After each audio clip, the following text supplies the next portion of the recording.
this conversation to me is not an academic one. Many people in this room have heard me say that my father was the inspiration for my personal call to public service. And forgive me for those of you who have heard this story before, but I think it's important to tell in this room. My dad was the head of the Community Relations Service in the Department of Justice in the 1960s under President Johnson.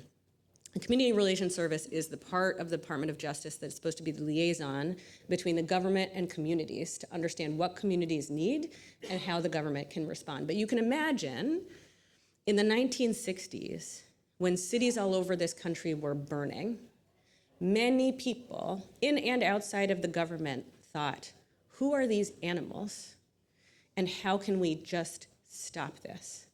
And it was my dad's job to fly to Detroit, to LA, to any place that was burning, to meet with community leaders and to say, let me understand the pain behind this violence.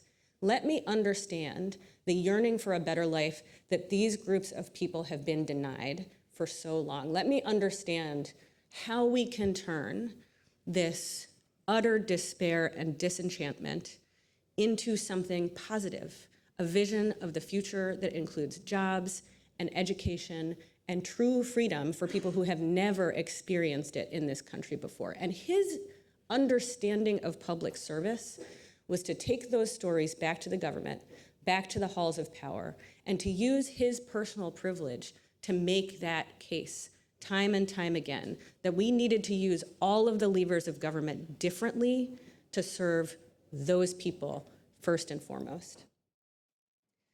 My dad passed away a couple of years ago, and George Mason University created a lecture in his honor. And 1 or 2 years ago, our lecturer was Matthew Desmond, the author of Evicted and Poverty by America, and I had the privilege of introducing Matthew in the lecture. And I quoted a line from Poverty by America where Desmond writes, "Hungry people want bread. The rich convene a panel of experts. Complexity is the refuge of the powerful." We are all here in this room because we want to change things.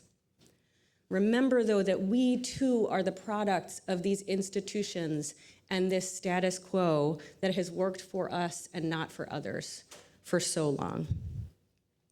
We ourselves have to fight against our own status quo bias, our own refuge of complexity.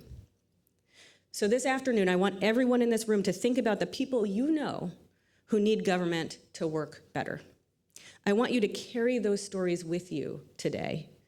The people who are so frustrated for decades of every race, color, and creed, who turned to burning things down out of desperation that building things up just wasn't possible for them.